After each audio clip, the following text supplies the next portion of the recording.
afternoon. So I've just returned from a holiday to Portugal before they shut the air bridge, and this little beauty has been waiting for me since about last Thursday.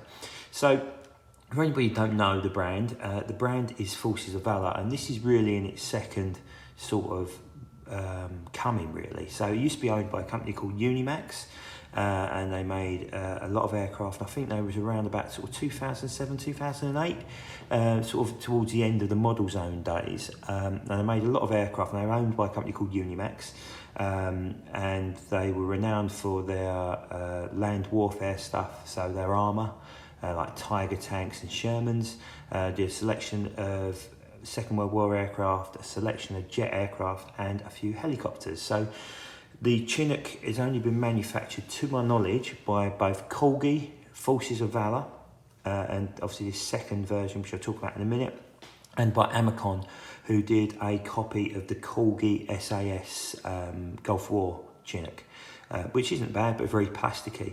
So this is the second coming of Forces of Valor. It's now been taken over by a company called WALTERSONS, and Vincent very kindly has managed to sort me out a version of the lovely Falklands Royal Air Force Chinook, the HC1, Bravo November from number 18 Squadron, which was at Odium, and that's ZA718. So let's get cracking. So first of all, a review of the packaging. So it comes in this lovely sleeve, as you can see here, and on top of the sleeve, for people like me who like a bit of knowledge around the aircraft, there's a nice little write-up of the aircraft. So this was one of 5 Chinooks that was actually dispatched to the Falkland Islands on the Atlantic conveyor. However, it was the Atlantic conveyor was attacked by some Argentine naval Dassault Superintendards, and 4 of them from 18 Squadron were destroyed.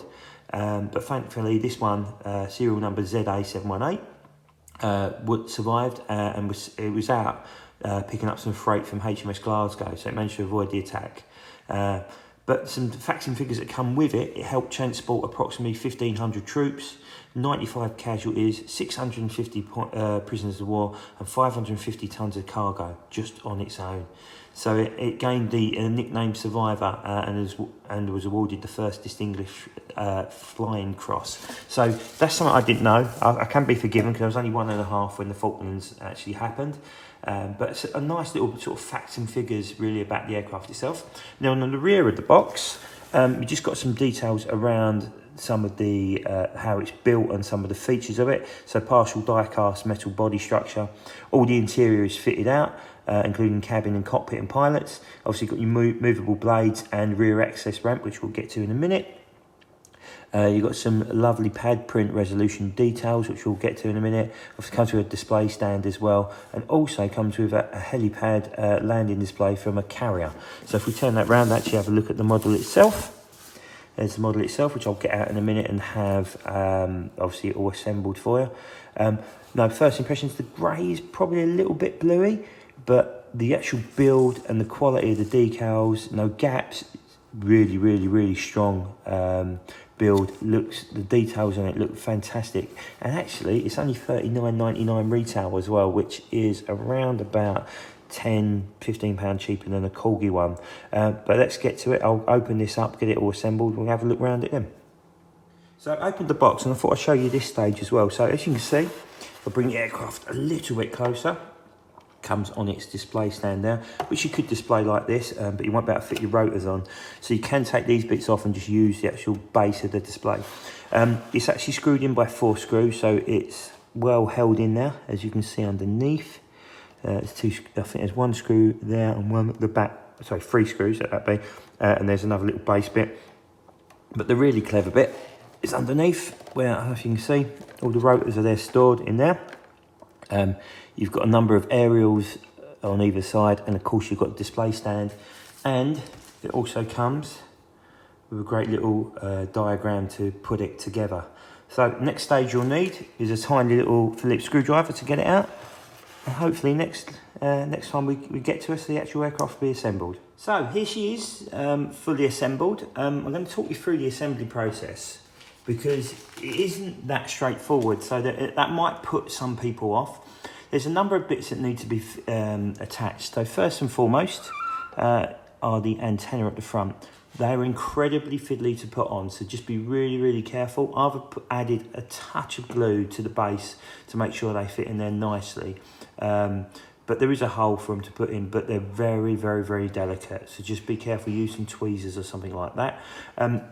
Also down the side, these pieces here, which I can't actually explain, they can actually come on a sprue. So you need to take them off. You need to fit 9 of them, but you do come with 12. So it does give you room for error. And also on the far side, if I can turn around, as he squeaks, is that bit there, the harness bit. That needs to be fitted with glue as well. There isn't a hole for that to go in, but an easy job if you've done a little bit of modelling before. But overall impressions, absolutely brilliant. The differences between this and the Corgi version, I think the grey is slightly different. Also, the rotors actually spin independently. So the Corgi ones are actually tied together. So if you spin one, the other one comes with it. Looking on the forums, there was some argument around the rear rotor being too forward facing, but I think it looks spot on to me. I can't really see an awful lot of difference there. And the other difference with the Corgi version, if I can lift this up, is the rear cargo door. There isn't a top part, but again, doing a bit of research, most Chinook pilots actually flew with the top part open, just so someone, the rear observer, can have a look, just make sure there's nothing coming up its backside in terms of surface to air missiles and whatnot. But also, I've got this open. I don't know if you can see the detail inside the fuselage as well. Really, really good, all seating and buckling. And of course, obviously the cockpit interior as well. So looks incredibly nice. It is quite light. It's not die cast heavy as such. It's obviously got a die cast base, and there is a little bit of plastic on it, but it doesn't detract from the model at all. And of course, you can see the pilot figures in there as well. So try not to get the light to glare too much. What a fantastic bit of kit. And remember, this retails at 40 quid, which in our terms I think is really, really good and worth a pump. In terms of the other options they've got out, there's a Japanese Army version, a Royal Canadian Air Force version, there's an Aussie version I believe coming out as well, and I've certainly seen the United States Army version as well, circa Gulf War, which is due out. But what's different is each Chinook is actually a different, is modified to be a different version. So speaking to Vincent, who was head down sorting out the armour side of things, they were doing something like 16 Tiger tanks. And I said, oh, well, you must just use the base for one or the other. He said, no, there's 16 different toolings, and they've done pretty much the same with the Chinook. If it needed a new tooling, they've added a new tooling to it as well. So there's a lot coming out over the coming weeks. There's a lot of World War II stuff, and each World War II fighter aircraft comes with a different base. So really looking forward to that. I think the first releases will be Zeros, Spitfires, Corsairs off the top of my head. Some of the Spitfire schemes are absolutely stunning as well. Some really quite different schemes out there. I'll just give you another sort of walk around as well. You may have noticed, I'm trying to handle this incredibly carefully without trying to take off anything. There's some holes in the bottom there. They actually come with screw covers, so they're actually in there. I've not put them on yet because I've got to obviously put it all back into the box and whatnot. So they do come with screw covers as well, and that's something I don't think Forces of Valor did before. They were noticeable for their screw issues as well. Oh, nearly took that off then. Don't want to be doing that. But really, really happy with it. If you've got a Falklands scheme, this aircraft will be nicely with it. I do have the Corgi version, and as luck would have it, it's buried somewhere at the bottom of the shed, and there's no way I can get it out. There's no point. But yeah, overall, look really, really, really impressed. Well worth a punt, especially at 40 quid as well. The tempo printing on the side is clean.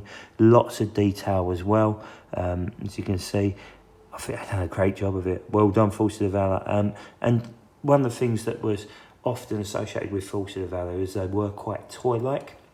This isn't the case. I think they've done a great job. I love the idea of it coming with a base. I wish more companies would do this and say if you're going out to buy a completely new base.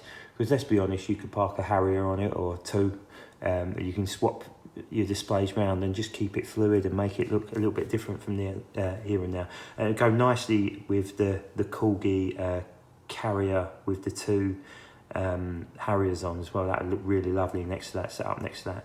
But I think really good effort, and well worth investing in the future. So that's it for this review. I hope you've enjoyed the video. Please check out the page for any more updates. I know Dan has done plenty with his display, so I'll be looking forward to displaying a lot of his aircraft soon. As ever, any requests, please let us know.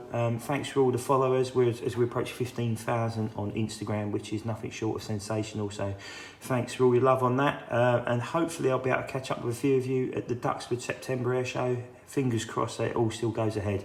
And yeah, like I said, any questions or any sort of requests, please let us know through the messages either on Facebook, YouTube or on Instagram. And we'll look forward to doing some more reviews. Thanks a lot and catch you all soon.